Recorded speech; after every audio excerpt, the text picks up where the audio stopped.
Welcome to Deal Nation. On the show today, we've got Ryan Scialabba, a very, very successful real estate investor, the founder of Homebuyers of Pittsburgh, RealtyCo, and a published author in the REI space. Ryan, great to have you on the show. Thanks, Michael. Good to be here. Got to knock the rust off. It's like riding a bike, right? Be back into Yeah. it real easy. So we were talking pre-show, and you're someone who has written about the importance of kind of embracing lifestyle in this business and finding time for yourself, finding time for your family. But you also run a top 1% real estate investment company nationwide. So you have both the factors of extreme success, but also an understanding of how to kind of find your moments in that.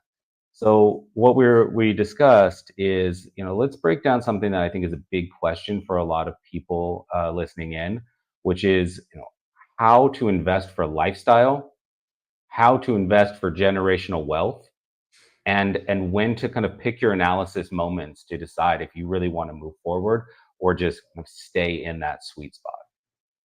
Yeah. Cool. I guess I could kind of start by going back towards the beginning of my career. And not only that, my business partner too. Like I would be, you know, it just wouldn't be smart of me to not mention like my partner Arch and all of this. He runs the construction and property management side of the company. We both had separate businesses before getting into business together, but I started out in real estate in 2012 as an agent, got into investing in 2013. I was 19 years old. I had, no girlfriend, no, I had a dog at the time, but like I was fresh out of college. And as Arch likes to say, like we had no baggage whatsoever. And so starting out a business, like then when they say there is no time like then, it's really true because there's no need for lifestyle balance at that point. There's no need for boundaries. And I think a lot of what people mistake is how much effort, whether it's your own or other people that are around you, it takes to build momentum in starting a business. Once the momentum is up and built, then that's when you kind of can start pulling back. Maybe it's 10 feet, 20 feet, 100 feet, a couple thousand feet. You're always going to have moments where you're pulled back in. But I think the first point that, should be made is the amount of effort that it does take. It's those 12, 14, 16-hour days. There's absolutely no boundaries.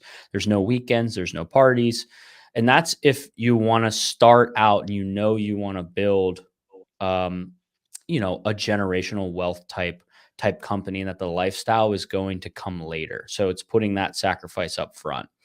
I think that's one side of the spectrum. I think the other side of the spectrum is high paying W-2 earners, those types of lifestyle investors or business owners outside of real estate that want to use real estate as an investment vehicle. Well, then you're going to look at that completely different. Um, you know, for let's say, just as another example, if people typically, if you're thinking about wealth building in real estate, you're thinking about buying rental property, or you're thinking about investing as a lender of some sort or a equity partner into larger deals, just into real estate in general. But when we first start out and we're buying investment property, we don't have money, we don't have experience. So what do? We buy the cheapest, crappiest properties, we put the crappiest people in them, and they're typically just cash flow properties. Let's just call them straight up cash flow properties, lowest income areas, lowest price points, so we can buy as many. But what we don't realize is that with that comes the most amount of management, the most amount of headache, least amount of wealth building, all of the other important factors. It's just cash flow that gets sucked up so fast that you lose it. Really, a lot of times it's what makes people fail in building out their first portfolio or get caught. So what you learn is that where you invest, just like people that invest in the stock market, when they're looking at bonds or high risk stocks, you can kind of look at real estate similarly, to where now for us, like didn't start really building our rental portfolio until we had already flipped over 300 houses. We had built a construction company, we had wholesaled hundreds and hundreds of homes. So we had a staff of 17, 18 people, and we had shifted in COVID. Right, well, about 6 months before COVID was when we had made the decision to only wholesale and buy rental properties. But with all that previous experience, including my partner's 60-unit portfolio that he had built previous to meeting me, which were all those lower income type properties. He was working at 2 in the morning carrying a Glock around in these neighborhoods to get these up. And at a certain point, he was in his lower 20s making $6,000-7,000 a month and didn't have to do anything. I mean, he had made it, without expenses and things like that. But over time, those properties needed fixed up. They got vacant. They just became a job that trapped them. So when we went to go build our rental portfolio now, it was like looking at blue chip stocks or bonds, long-term bonds. So it said, okay, nicer properties, nicer neighborhoods, putting families in there with pets. Like we're gonna truly, like, if people would buy this house, then if they're gonna rent it, then we want them to think that they own it. You know what I mean? It's got to be like really nice. And so a lot of those homes up front, the numbers don't really make sense um, from a real estate perspective. But when you tack on really solid operations, and you'd actually look at things other than just the 150 or $200 a month in cash flow, you look at the tax play of it with depreciation. You look at the way that inflation crushes the debt that we have.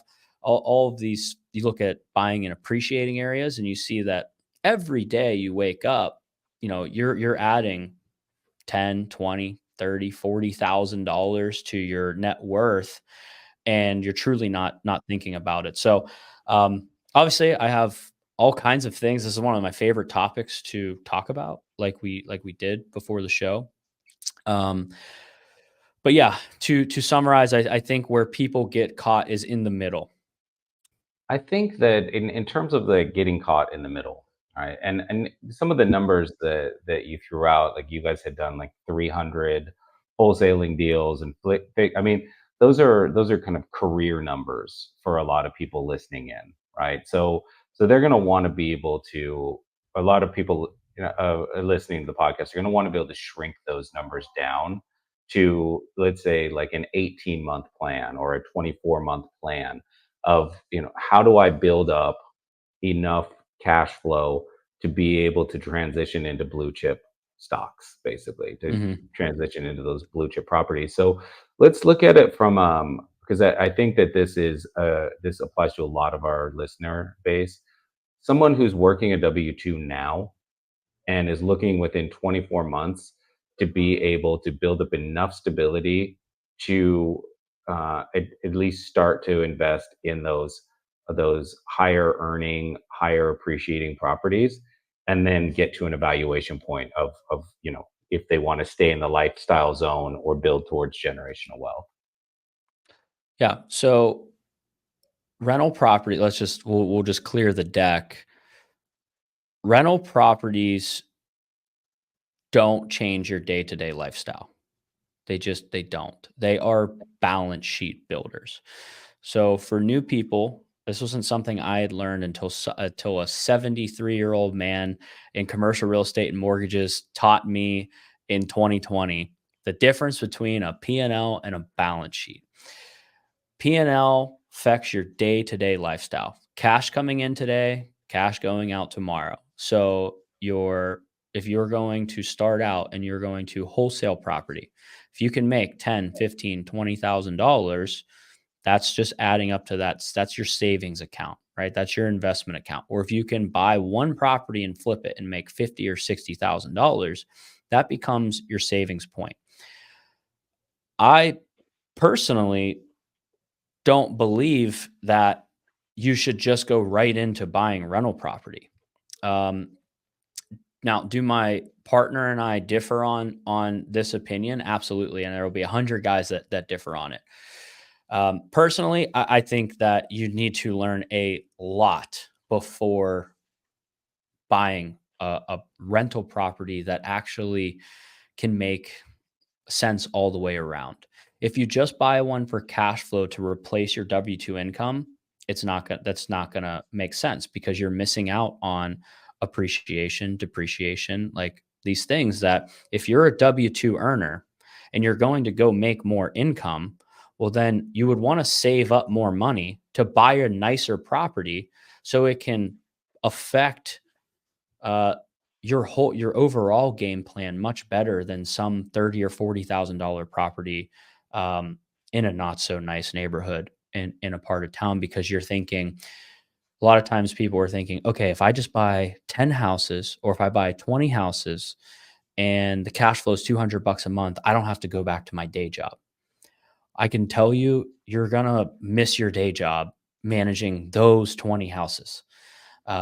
You have a lot more risk in those types of 20 houses than saving up. So, wholesaling a few houses here and there, or rehabbing and flipping to sell a few houses here and there, and then buying two or three nicer properties. It doesn't take as much as we all think. Um, and there's also, like I say, there's different strokes for different folks. If I was by myself, I would look at things probably differently than whenever it's a partner and I and what we have built. 10 really nice houses and paying them off as fast as possible for actual financial security, not freedom, security makes a heck of a lot of sense. Um, Generational wealth, um, that's a different ballgame. You know, or Yeah. if you're building an operation and you're playing this big game, it's a different ball game.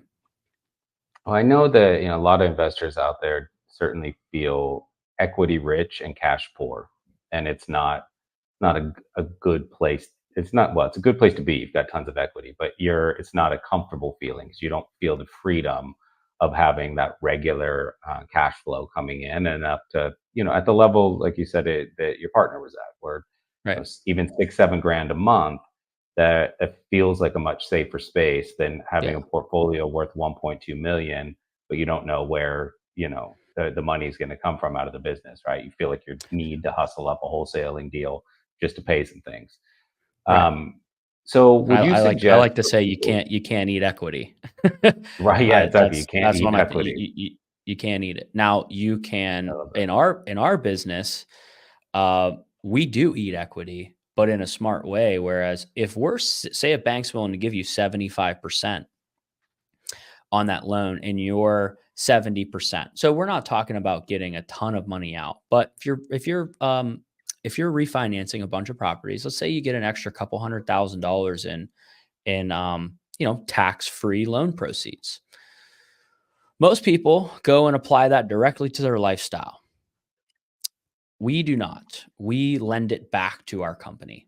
So we pull it and then we lend it back to our active side of our business. So the flips or buying the rentals on the front end, because we believe we are better stewards of that money than the balance sheet is. So this isn't about over leveraging properties, but if the bank's going to give you 75%, great. We don't take 80, we take 75, but we're trying to be into it less than that. And we take that spread and we reinvest it at 12%, 10%. And so when you start to look at the whole picture, it gets that much better. So that's we always say you can't eat equity, but there are smart ways to do it that we've learned from people way smarter than us.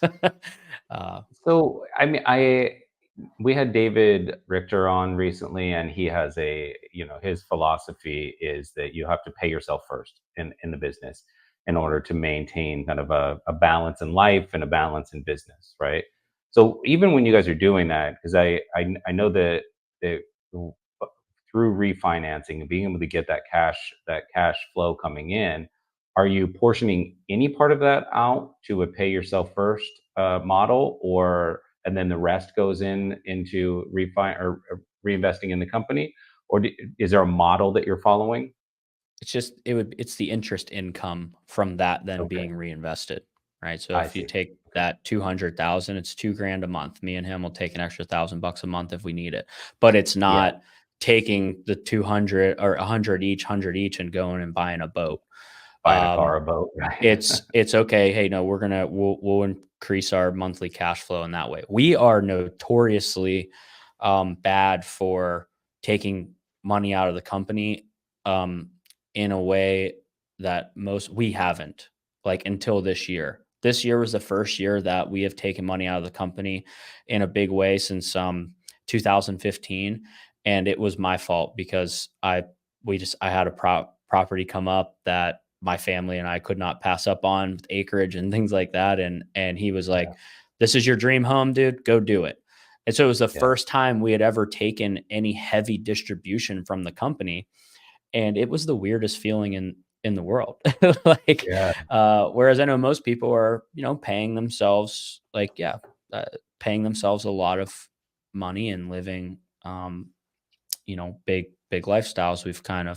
We've always reinvested first and then basically lived off of you know, just the interest or whatever that would come from that. And then our salaries for our jobs that we still yeah. hold in the company.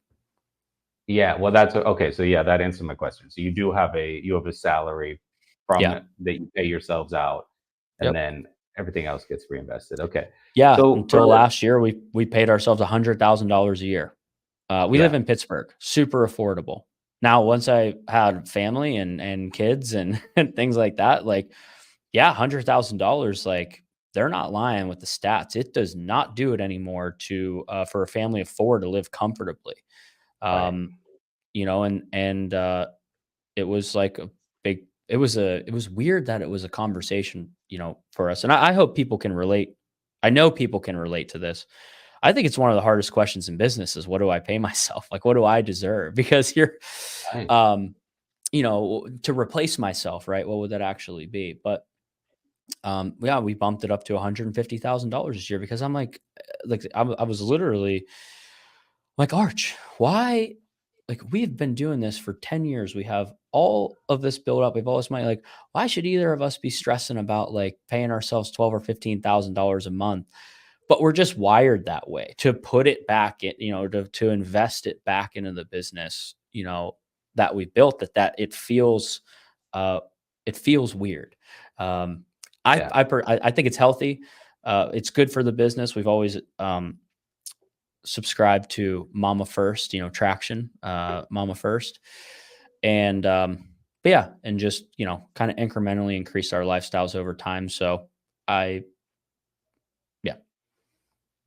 Yeah, I mean, one of the most valuable things that you can buy with wealth is the feeling of safety, right? Like you buy a boat, if you buy a Ferrari, it's not going to make you feel safe. But if you know that you can afford to give yourself that raise within the company, and you know that in the background you own all of this equity, you have everything that you've built up, but you still have that, you can give yourself that breathing space to not feel like you're boxed in by limited income because everything else is reinvested, then it gives you that sense of safety. So it's important. I think it's an important number for people to think about as they scale up is, what is my need number versus what is my want number, Hmm. and make sure that you always have your need number for you and your family, and Yeah. otherwise you're going to feel stressed because you're not going to feel safe, Yeah. I have lived that way for years.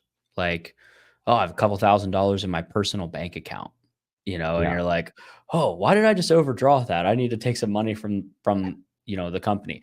Uh, sure, I think a lot of people will be like, you're crazy for that, but we're in that. I still believe 10 years in, I still believe that we're in the building momentum phase.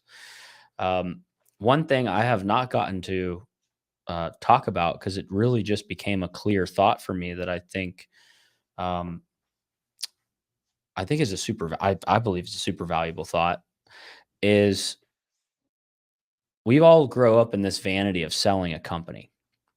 I did too, especially in the real estate space, right? You're around all this, it's the social media influence, all this stuff, right? I got to get a company to 100 million so I can sell it and have all this cash.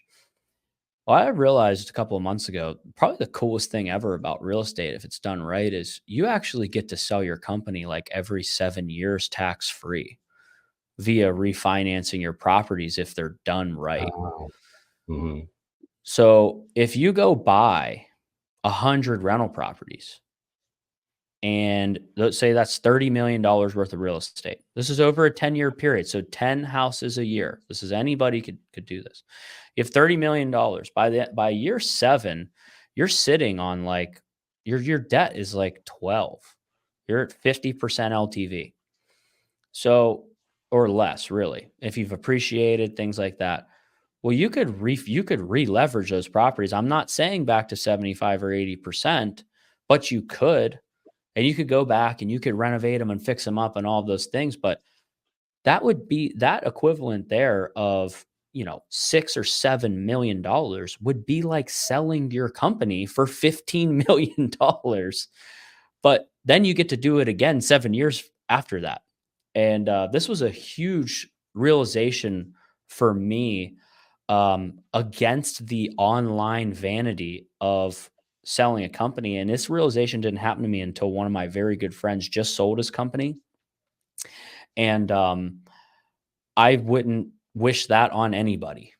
That what happens after you sell a company for a whole bunch of money. The amount of people they say it's way harder to keep it than it is to make it, and I'm watching it and I believe it. The amount of people that come after you with opportunity, the limited ability you have to make moves with that amount of cash for tax purposes, like mhm, real estate is the way. Um, after seeing that, it just this happened 6 months ago. This completely shifted my paradigm, and how I felt about what we were building these companies for. And even if people were to go back and listen to other shows that I've done years ago, it was like, I'm going to build this. Now I'm like, no, man, go build that rental portfolio, do it right, invest in nice properties, fix them all the way up. Do your plumbing, do mhm, your electrical, do your windows, do your roof. I mean, do them up, refinance based on that, reinvest that cash however you see fit. Don't take it to your lifestyle, and know that 7 years from now, you're going to get to a serious chunk of change that could change. That's generational wealth. It could change your life. yeah, And you can make money along the way doing it while having a, a high income W-2 job. You could do this on the side very easily because, well, not very easily. Um, you you could do both. Let's put it that way. You could do both, and not have to take on the full force and brunt of entrepreneurship, which sucks more than it's worth it. More times than it's not. no, I think it's a really great point. It's in the corporate world, this. It's called a liquidity event, right? So you get this big influx of cash, but you normally get to that. So I guess there, in some cases, you could do it a couple of times, depending on how many investors you have. But usually you do it once, right? And so you're right. Every 7 years, you have this ability to have a pre-planned liquidity event where you're going to bring in a lot, but you're going to lose nothing in ownership. So what I'm hearing a lot of what you're saying is balance in your portfolio in terms of you have short game plans, which is can be wholesaling and fix and flips, and you're getting cash more or less real time, right? And Yep. then you've got the long game, which is the equity game, where you're getting your rental properties and investing some, but you're watching the equity go up, and then you're cashing in on that equity every 7 years in order to get that kind of liquidity event influx of cash. So between the short game and the long game, you can build a ton of stability. So for somebody coming in for a W-2, would you suggest kind of modules maybe of, I think, as a for instance, like if you do on average 3 wholesaling deals every year, which gives you an extra, say, 40 to 60K a year in annual income, fix and flip one property, buy one property. And that's the package or module that you should be aiming for in year one. And then maybe in Mhm. year two, do 3 wholesaling deals, 2 fix and flips, and buy another property. And you're scaling up so that at the end of that 7-year period, you've got 7 or 8 properties in your portfolio. You've got a regular income that's above your W-2 that you can spend, and you're able to hit that first liquidity event, and then maybe at that point you're wealthy, like you're doing very, Yeah. very well. Yeah, I mean, you'd have just take the average house for us, and this is gonna be completely market dependent. I'm in Pittsburgh. Average house is 250,000 dollars. Our average, but our when we started building this portfolio just in 2020, our average house was we were into it 105,000, and it was worth 165, and they rented for, I think, on average 1,100 or 1,200 a month.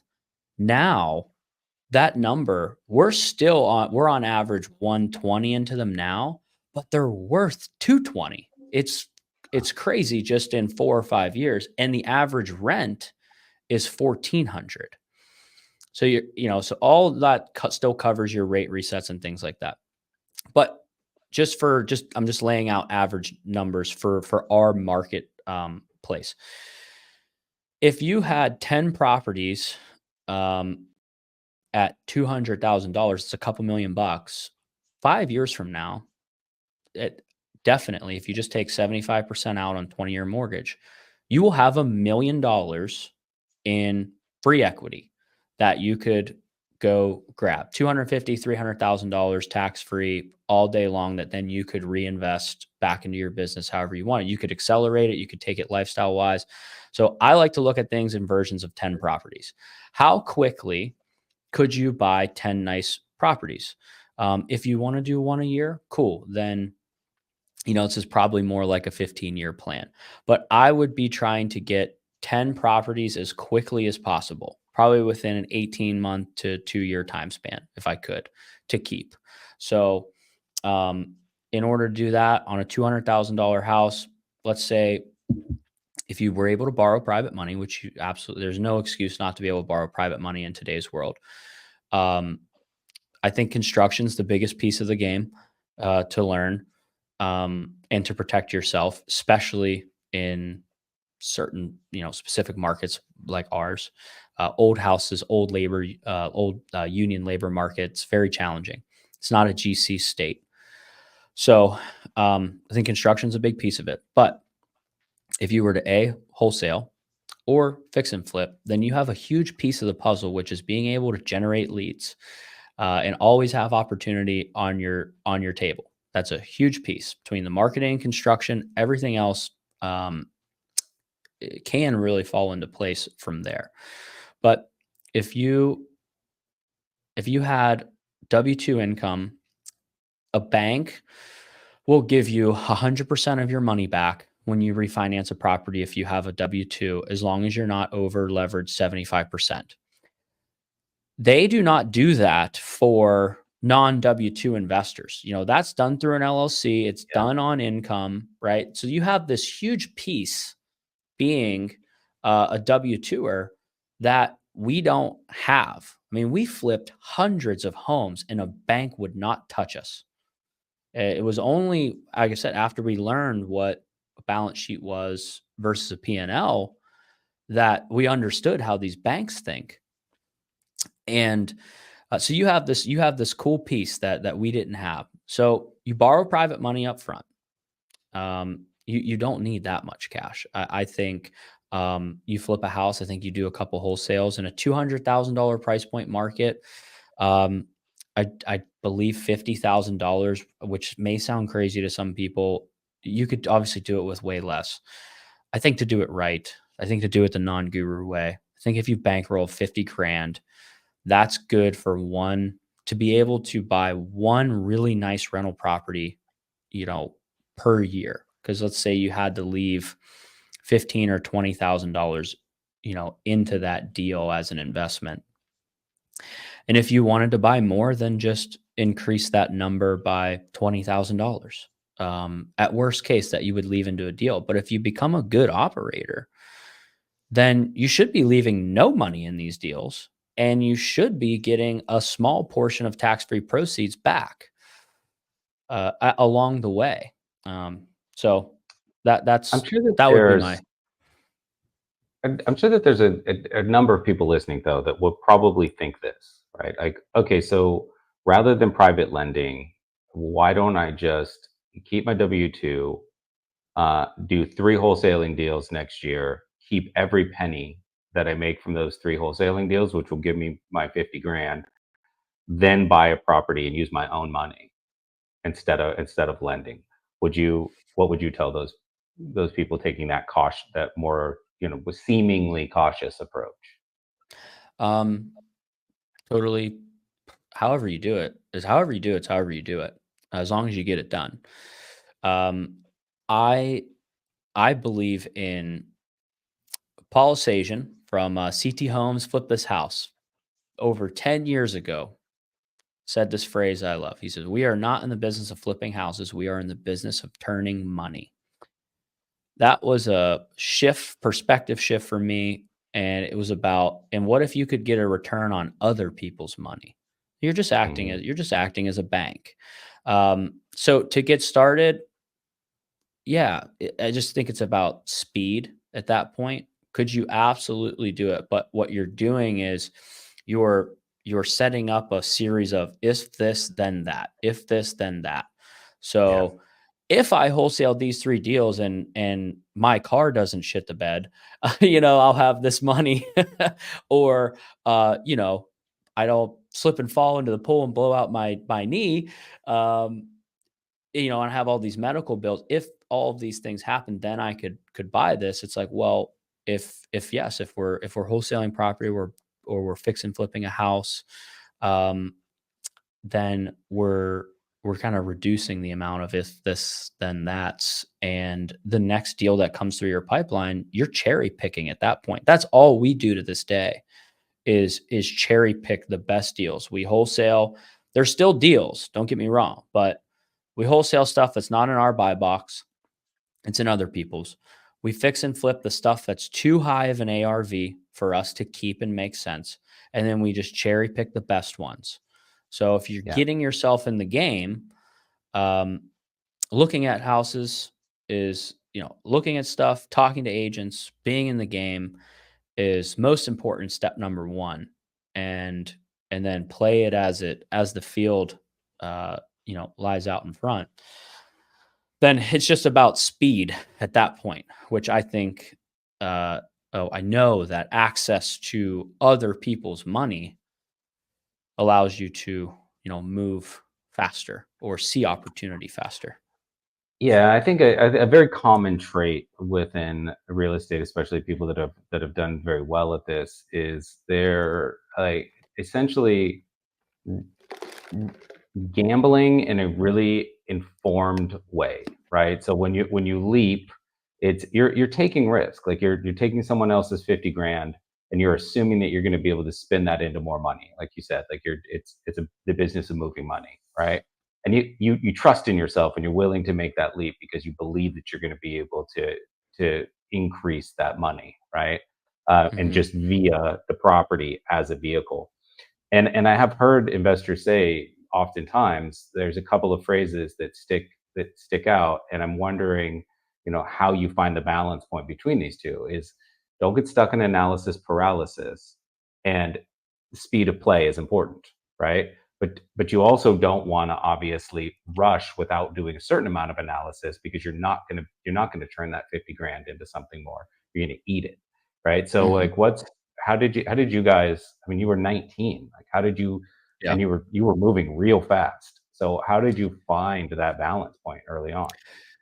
Yeah. And I was actually gonna that's as soon as you had started talking about that, I was like, oh, I'll talk about my first 3 deals, fix and flip deals. Now, I started out wholesaling. That's all I did. Okay. And I had started out reverse wholesaling, the old Kent Clothier method back when he was REWW. And like 1-800 sell now or something like that. That was, I was a Kent guy. And I was a fortune builders guy. And so the first thing I did, I was all about reducing risk, by the way. I was 19 years old. I had no money. I had to make money, when I went into this. So Yeah. wholesale. Okay.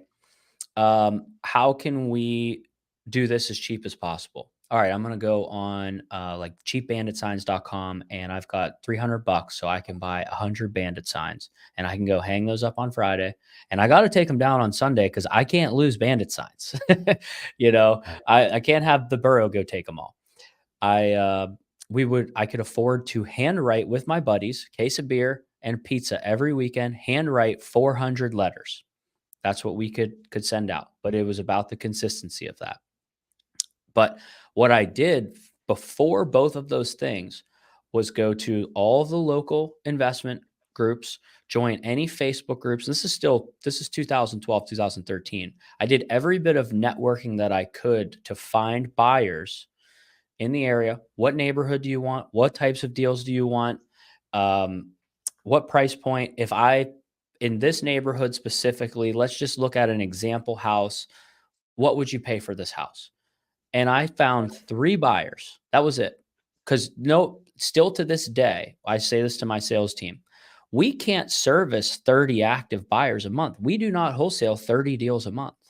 So I still can't service 30 active buyers to this day. I went and found 3, and that was then where I directed my marketing into their top 5 neighborhoods. I put those bandit signs up and I put those letters up, and I knew that if I got a house roughly in this price point, needing roughly this amount of work, which I could gather from the phone, that I would increase my odds of having somebody be able to buy it. One guy bought 13 deals from me in a span of Oh, 45 days, and I made $62,000 wholesaling in one neighborhood. amazing. I just went door to door. It was like it's a townhome, it's like a townhome community, and this guy wanted to gobble them up. So I just went door to door, mailed the owners of the properties, and sold them 13 units. Um, so that it was an average of I think four to $7,000 a door that he was buying them off of me, Yeah. and he bought a 6 unit off of me as well.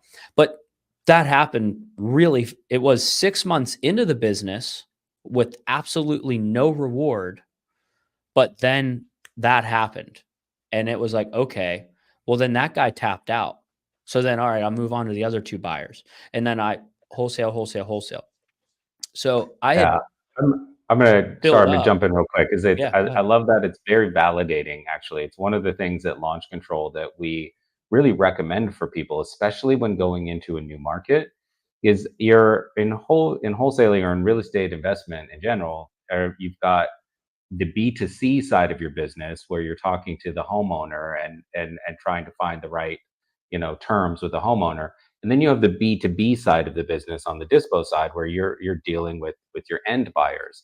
And one of the things that we suggest is to start with the B2B side. So use text engagement to reach out to buyers in your area, start a select text thread, which from their perspective just feels like one-on-one conversation with you where you're finding out exactly what they're buying in the next 60 to 90 days, what neighborhoods they're looking for, what kind of features in the home they're looking for, etc.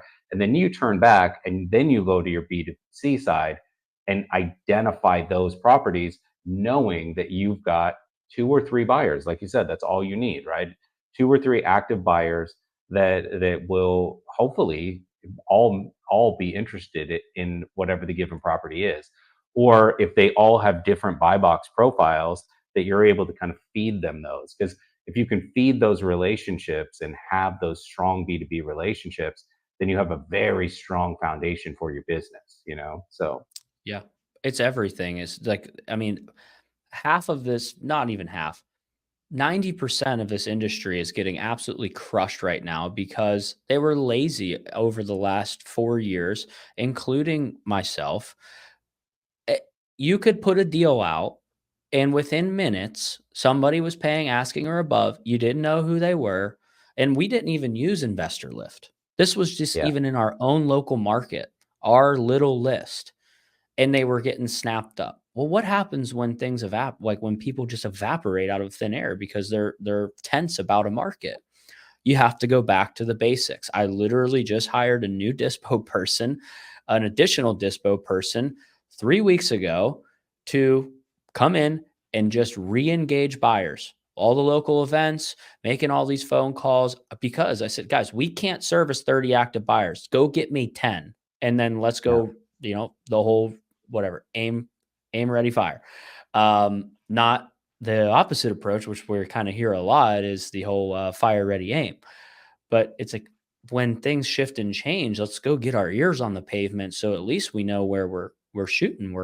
We could make some money because it's not a little bit of money to go and send, 50,000 postcards, 10,000 postcards. It's a lot of money. I at least want to know where I'm sending it. I got someone that could be interested in a deal. Um, Yeah, there's so much communication. Like launch control is often thought of as outbound, right? Like reaching out to homeowners, get homeowners to engage. And it's where a lot of people put the focus on launch control. But where a lot of profit comes from for those that are using it the right way. And I think where in general communications are really underutilized in the real estate investment industry is on that B2B side. Because what you're talking about, what we've been talking about is building a balanced portfolio, right? So you want to have some wholesaling deals, you want to have some properties that you're going to buy and hold and use as rentals.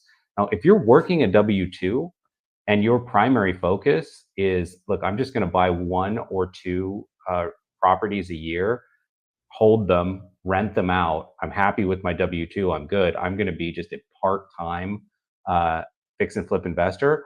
Wholesalers are your absolute best friend because you don't have yeah. time to go out there trying to identify the deals, trying to identify the willing sellers because you're working 9 to 5. But if you could hmm have a wholesaler coming to you and saying, "Hey, got this deal. It fits exactly what you said you were looking to buy," and you're just going to have to you have to eat it a little bit on an assignment, you'll 100% do that, right? Because the time savings was so worth it to you, Yeah. I still buy from wholesalers. right? It, right. Everybody's got to get over that. Like it doesn't matter. Like the amount of effort, momentum, dollars it takes to be able to generate 15, 20 deals a month is crazy. Yeah. It's a lot. Even 5 deals a month, it's a lot. So if I was by myself, yeah, I would be buying from wholesalers, I would be buying from agents off the MLS, I'd be doing everything based off of relationships. Yeah. Um, but yeah, and then so I'll just tell everyone real quick. Moving on to, I wholesaled a bunch to build up that nest egg, just like I'm talking about, Mhm. and then I bought my first fix and flip property. Okay, first rehab, and I went to go raise the money for it. I went to local investment meeting. I had this deal under contract. I was going to wholesale it. Should have wholesaled it, but I was like, you know what? It's in a great neighborhood. It's not that high of like a price point. Like I'm gonna go do this. I had a good GC slash like GC slash was gonna be a potential like partner at the time. We were flirting, and we ended up doing like 5 or 6 projects together. Unfortunately for me, the contractors and the lenders made all of the money, and the realtors made all of the money on my first 3 deals, including one deal where I lost, I think 15 or $17,000 only for it to be made up by the third one. If I didn't have that nest egg initially from wholesaling, like one, I would have been done or probably, at least been out of the game, for a while. But still too, making that transition into doing it, the amount I learned to then go make me a better marketer, a better wholesaler, a better buyer partner, like getting into that was a big game changer. But for just to kind of connect with anyone here who hasn't raised private money yet or really done these deals, like I was a 19-year-old kid. I was getting told by every older investor, in the local market, yeah, too young, no one's gonna listen to you, no one's gonna give you money, all this stuff. All it takes is one. All it takes is one lender, all it takes is one buyer, all it takes is one deal, all it takes is one. I met a guy at local investor meeting. Um, he liked my energy. He knew I had wholesaled some deals. I had this house under contract. We went and we sat down for dinner, and I made this whole credibility packet because this is what we were taught to do. I had no credibility. It was a whole bunch of BS. But I had done some deals, but it was just like, hey, like it was for me, I'm 19. So it was, hey, like I was a quarterback in high school. Like I know what it takes to have responsibility and like these Yeah. things. Anybody has more credibility than I had at that time, just based on age. But when it came down to it, at the end of the conversation, I said, look, Rob, I I don't know that this deal's probably not gonna go perfect. I think there's enough profit margin in this, to keep everybody safe. Like, I have a good contractor. We'll get this done relatively within budget, but 2 things are definitely going to happen. 1, I'm not coming to you for more money if I screw up, and 2, if a deal goes bad, I don't care what it takes or how long it takes, I will pay you back. Like, if I lose money on this deal and if I have to come up short, if you come up short, like, I'll go bust dishes for 5 years to pay you back, I don't care. And that was what it wasn't what he wanted to hear. I'm not telling people to go say this if you wouldn't do it, but, like, I was that in it, that I was willing to go do that. That's how much I wanted to have this real estate thing. And, Rob still lends money to me this day, 12 years later. He's my first lender ever, still lends money to me. I keep his money rolling all the time. And we love telling that story together, because he's Yeah. like, man, but, I just think so much of it to like passion, drive, grit, like just truly having an understanding of like when you're getting into this stuff, like it does take an all in effort, does take an all in approach, and like if you care, just a good person, like people want to see good people win. So you may hear no a few times, but like there Yeah. will be someone that absolutely will believe in you and like give you that launch pad. Yeah, and in real estate investment, I think a lot of times, especially for people that are coming in, it really seems like a solo entrepreneur venture. Like I'm going to build this company up. I'm going to find the deals. I'm going to analyze the properties. But once you're really in it, it is more of a network, right? It's fix and flippers networking with wholesalers. It's investors networking with private money lenders. It's real estate agents, leveraging relationships with the wholesalers and fix and flippers. It's even lawyers who are stuck with probate deals, tapping into the investor Oh market yeah. so that they can get those deals turned over. And you find that for any given property, there may be several hands that touch it, and your profit margin might not be what you thought it was going to be, but you're taking money out of that deal. Like I think a great example of that is that early deal you did where the guy brought 13 properties, right? Like your take per property was not anything eye popping, Wasn't right? crazy. Yeah.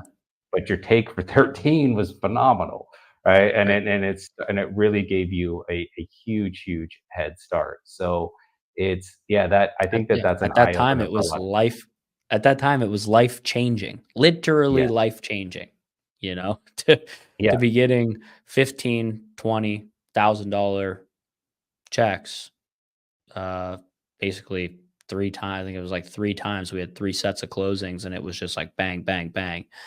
Yeah. Um, and it was like, "I'm rich." Yeah. I mean, I was I was in a supermarket checking groceries when I was 19. Like Yeah. there were no $20,000 checks coming in, $40,000 Yeah. checks. Yeah, So and I poured it. I poured it all right back in. yeah. Um, and I bought that flip house, this and that. Um, but yeah, and to kind of add on to what you were just saying is like this game can be as lonely or as collaborative as you want it to be. Like it truly is up to you because I mean, for the last 6 months, I have felt I've been in this alone feeling, this stage, even though I'm the collaboration guy.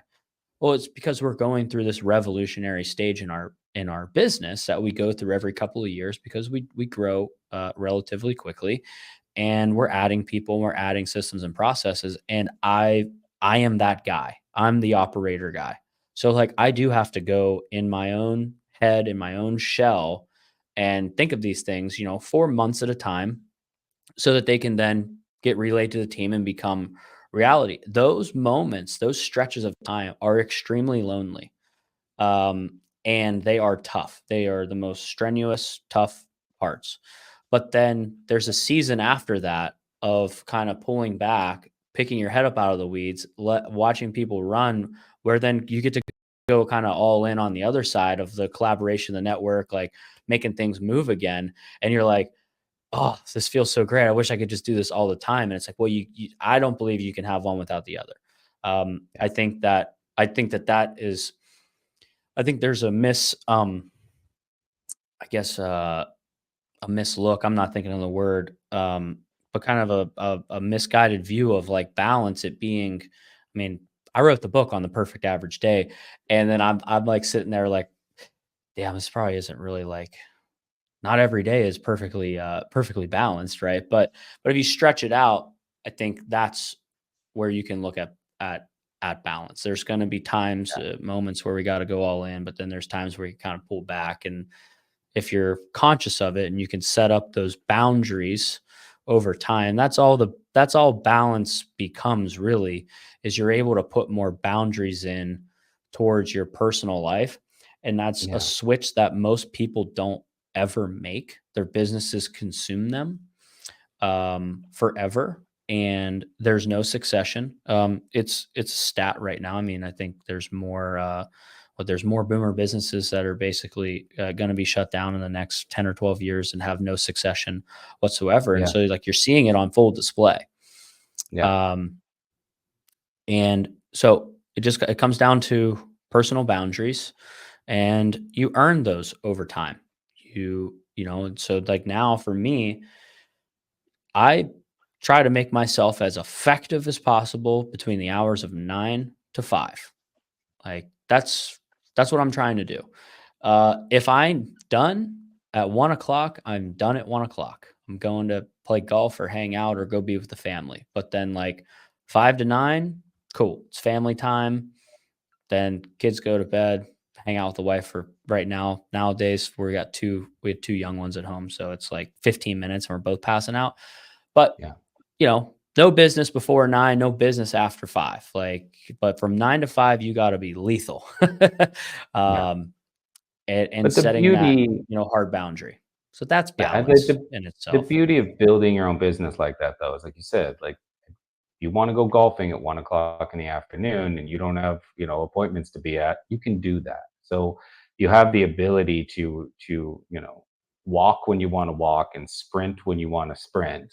And you don't have that in a standard 9 to 5 job, right? 9 to 5 job, you're there 9 to 5. You're exchanging your time for money. And Mhm.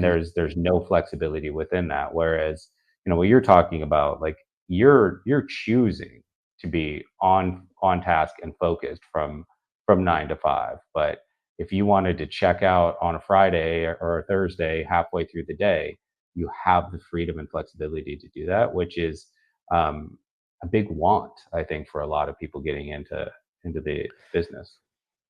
And we're trying to, like, I want that for my team. Like, Yeah. we're not I'm not unaware.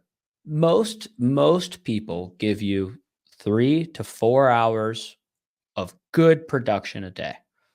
It's like, even including myself, like, if I really sit down and block, like, if I really need to sit down and get stuff done, I'm sure, I would bet that we could relate on this.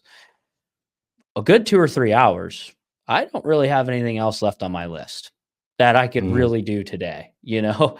Um, I want that for our people too. Like, now, obviously, there are there's, there's field jobs and things like that that are standard 9 to 5. Yeah. We have some really cool programs to, like, to help in that. We do some profit sharing and things like that. But roles where it I want it to pay to be effective. and productive, not for how many hours you sit behind the desk. Um, so I think COVID, for better in this instance, like, did change that and give people the ability um to kind of recognize that, or do that once they like went from home. It kind of put that in their own Mhm. minds Yeah. of like, well, yeah, of course you want to work from home. Well, why? Because you realize you can get your work done in 3 hours and you can screw off the rest of the day and still get paid for it. Okay, cool. Well, let's just do that in office with the Yeah. team. And then yeah, let's go, let's go play golf. So we're not we're not the guys that are like trying to be on super yachts and things like that and then have our team grind it out, 16, 18 hours a day. Like we push that stuff back into the company too, and just try to help people be more effective, not just like, you know, putting in time for vanity reasons. It's like, no, dude, if you're done it, if you can come in and crush your stuff out and then go hang out with your kids in the afternoon or go to lunch with your wife, like go do that. You're gonna be I'm gonna get way more long term um, out of you than you just sitting there shopping on Amazon or something like that. Yeah, well, and to put proof behind what you're saying, weren't you guys very recently voted one of the best companies in Pittsburgh to work for in your category? Yeah, a couple years running. Yeah. A couple years running now. Small business, so we've won some different awards. Like we won some growth awards. Number one fastest growing company in Pittsburgh back in 2019. And it was over like a 3-year period. We were 541 on Inc.'s list, so we didn't Inc. 5,000. We didn't quite make the top 500. Um, but I've like laughed now. I'm like, I don't ever want one of those awards again. Those growth awards, they suck. What we had to go through for 3 years to win that is Yeah. absolute chaos. Now, yeah, I care about culture. I care about best places to work. I care about careers. I care about least amount of turnover. So much of the real estate industry is just, it's plagued with so much just non good traditional business advice. Yes.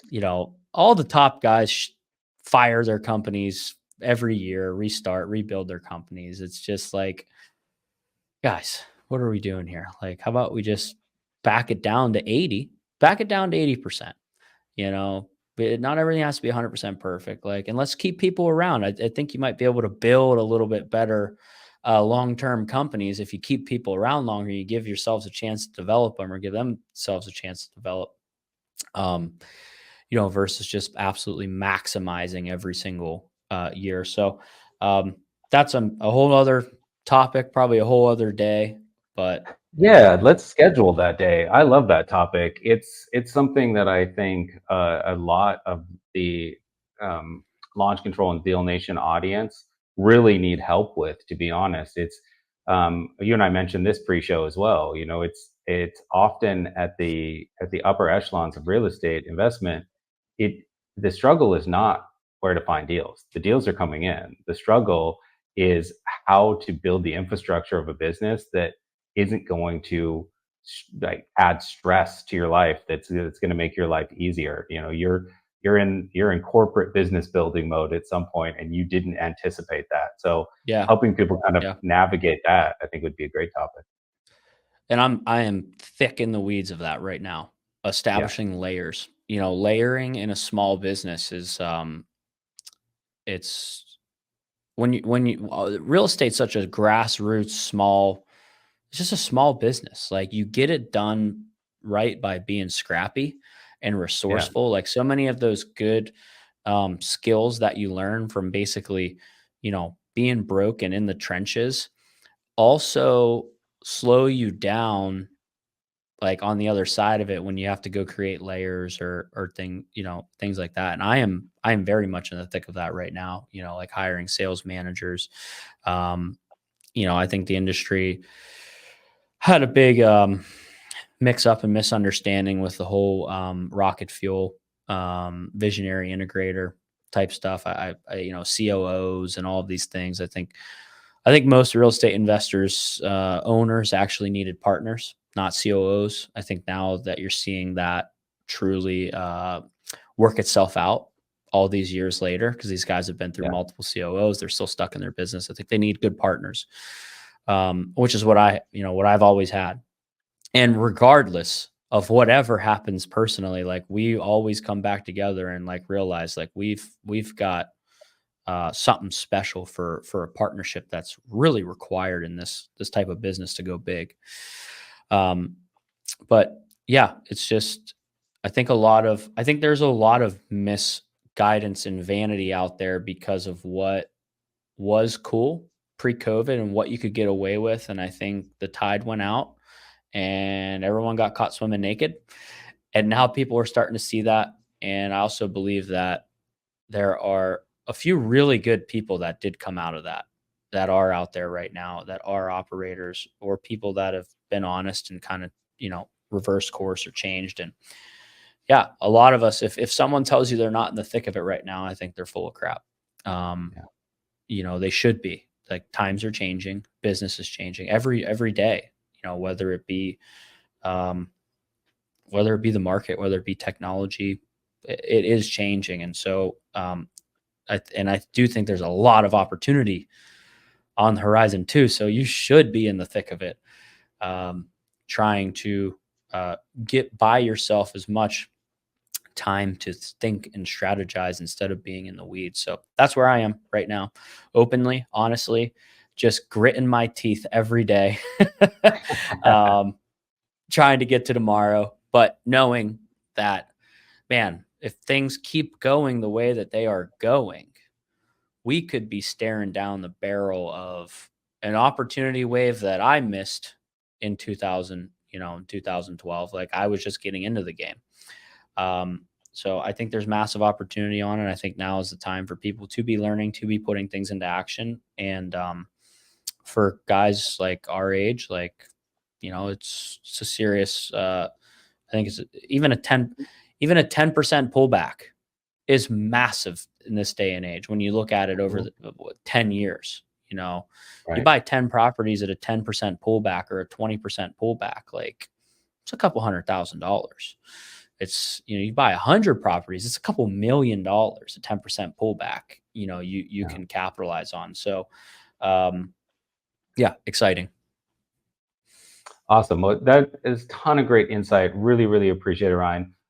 Again, we jumped right into the topic. So why don't, as a way to wrap up, why don't you just give people a little like we've referenced your companies, but just give them a quick highline of what you guys are doing over at Homebuyers of Pittsburgh plus RealtyCo and maybe your book as well, and then we'll wrap it up. Sure. Yeah, I always my profiles. I'm a husband, father of two now. I got my boy Weston, he's 3, and we just had our daughter Willow a month ago. Um, my wife Emily, she also runs her own company. She runs a virtual telehealth company called Fortified Souls, and so she's a kick-ass entrepreneur herself, which is fun. Having that in the household. We get to always talk about business, growing the family, things like that. So I'm that first. Before any of this stuff, love to race motocross. That's my passion sport still to this day. Cool. And business is my second favorite sport. So home buyers of Pittsburgh, our shtick is basically vertical integration, which is fancy words for having everything in house. So for us, we buy houses, we fix them up. We have a construction company. We lend to ourselves. We manage our own properties, and we have obviously our rental portfolio. 150 single family, so we're single family guys. We also have an 80-unit apartment building that could be a whole podcast on itself about learning the multifamily game from actually being in it, not just lending and being on the investment team saying you own those, you own those Yeah. properties. But do a couple of Airbnb things down in Florida, and a little side project that I did. Guess like I honestly don't remember. It's like it's the least important thing to me, but probably one of the coolest things I did, which was write this book, The Perfect Average Day. I don't have anything to sell. I have nothing to promote, but if you read it, get something out of it, let me know. Cause it's like, on those tough days when you're in the weeds, like it's a cool thing. It's a cool thing to get that message, like, hey, this changed my perspective on something. But it's basically, my journey to this point. I lost my dad when in 2013, a motorcycle accident, 6 months after starting a business. Had a 10-year, run up basically to then losing one of my best friends to suicide in this game, this vanity social media guru game, and the pressures of what that is like to running a business. And it changed a lot of my perspective as to what's real, what's important. Um, Also, a program called 75 Hard, Andy Frisella. Combining that business playbook and that personal playbook absolutely changed my life. I think it changed the course of my family. And so those perspectives, putting that business and that personal thing, basically putting all those things together, I created, it's called the perfect average day. And it's just trying to make sure you hit your buckets, family, business, personal, um, as many days as you can on average, trying to win on average. So, um, if that's whatever, if that's 180, what would that be? 183 days out of the year, then you'd be winning. But just a playbook for putting boundaries in and helping, break free from the business. So you've got elements like 75 hard, you've got elements like traction in there, just all the things that I try to implement and give credit back to the people that I've been learning from for years, and Yeah. just say like, hey, this is how you've really helped me out. So yeah, that's that's me in 3 minutes. No, I love it. I really appreciate it. I think you the very genuine approach that you have to this, I think is really beneficial to the audience listening in or watching. There's um, a lot of gurus out there, as you know, that talk about how easy it is, and they talk about how fast you can do this, and they don't mention that even when you're building your perfect days, that you're going to have imperfect days, that you're going to have to grit your teeth, as you said. Hmm. So the fact that you are at the absolute upper echelon of where investors want to get to, even investors who are quite successful now, they're still aiming for that level that you're at right now. And the fact that you're able to say like, yes, it's doable. Yeah, you can go out and rip motocross. You can go golfing on a Thursday. You can check out at 5 o'clock, leave it all behind, and focus on family. But not every day is going to be perfect. I think that that's a really valuable message, and I appreciate you putting that out there. Cool, man. I appreciate you spending time having me on. Let me knock some rust off, and yeah, I'd love to continue the conversation, do it again, and Yeah, yeah, appreciate it. we will certainly do that. We'll schedule it out to get the next one. Maybe focus on that multifamily approach you were talking about. Cool. All right, man. Thank you, sir. Appreciate it. Yep. Take care.